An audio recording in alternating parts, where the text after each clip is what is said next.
Hello, তো তোমরা সবাই কেমন আছো? আমি খুবই ভালো আছি। তো আমরা আজকে যাচ্ছিলাম সবাই মিলে পুকুরে গোসল করব বলে। আর অনেক দিন অনেক দিন বলতে অনেক বছর আমরা পুকুরে গোসল করতে যাইনি, তাই যাচ্ছিলাম। আর বাড়িতে বলে যাইনি, বাড়িতে বলে গেলে যেতে দিত না, তাই লুকিয়ে লুকিয়ে গিয়েছিলাম। আর মাঠের এই রাস্তাটা অনেকটাই কাদা, এই তো ধপাস করে পড়ে গেছে পার হতে গিয়ে। আর এইখানে আমাদের পাড়ার মধ্যে একটাই ভালো পুকুর আছে, পরিষ্কার। তাছাড়া পুকুরগুলো সব কেমন ধরনের, তার জন্য আমরা এখানেই চলে এলাম স্নান করতে। আর আমরা ছোটোবেলাতেও এখানেই লুকিয়ে লুকিয়ে স্নান করতে আসতাম মায়ের ভয়েতে। আর মা আমাকে ভয় দেখাতো এখানে নাকি পদ্মার মা আছে বলে। তারপরে সবাই মিলে আমরা বলছিলাম যে চল এরপর নামি, কিন্তু বলছে যে পুকুরটা খুবই খাল। কিন্তু আমি নেমে দেখি খুব একটা খাল ছিল না, তাই আমরা বর্ষাকে আগে নামিয়ে দিলাম। ও বলছে খুব একটা খাল নেই, চলে যাই সবাই মিলে।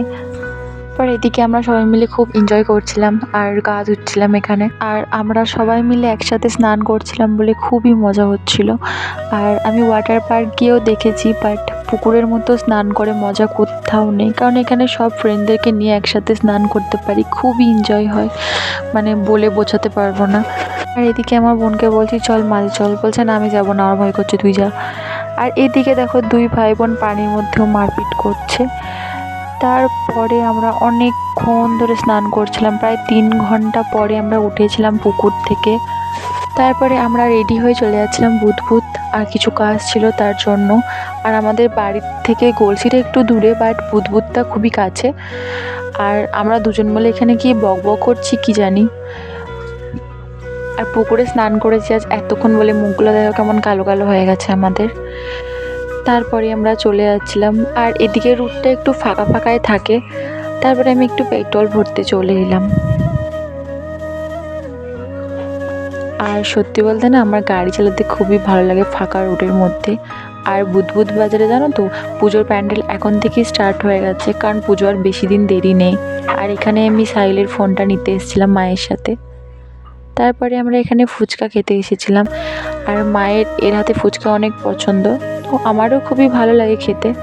আর ফুচকার মধ্যে এত ঝাল দেওয়া করেছিল আঙ্কেল যে পুরো চোখ মুখ সব জ্বলছিল, তবু মিথ্যা করে বলছিলাম না না ঝাল লাগেনি। কিন্তু ফুচকাটা আমার খুবই ভালো লেগেছিলো। আমাদের গ্রামের ওই ফালতু ফুচকা খেয়ে খেয়ে মুখগুলো কেমন হয়ে গেছিলো। আর আমার বোন দেখছো যে হোয়াইট কালারের ওড়নাটা নিয়ে আছে, ওটা আমার ওড়না, চুরি করেছে আমার কাছ থেকে। তারপরে এখানে আমি মাকে বললাম যে আমাকে একটা স্পেশাল ফুচকা কিনে দাও, তো মা কিনে দিচ্ছিল আমাকে। আর এত পরিমাণ জল ফুচকাটা ঝাল ছিল যে আমি জল ফুচকার কোনো স্বাদই বুঝতে পারিনি। আর আমার শরীর খারাপতে আমার গলাটা বসে যাচ্ছে, তোমরা একটু অ্যাডজাস্ট করে নিও। তারপরে আমি এখানে মোমো খেতে এসেছিলাম, আর এখানে মোমোটা ভালো লাগেনি, তার জন্য আমরা চলে যাচ্ছিলাম সুরুচিতে। আর আমার সুরুচির মোমো খেতে বেশি ভালো লাগে। তো আজকের জন্য এটুকুই, ভালো লাগলে লাইক করে দিও, বাই।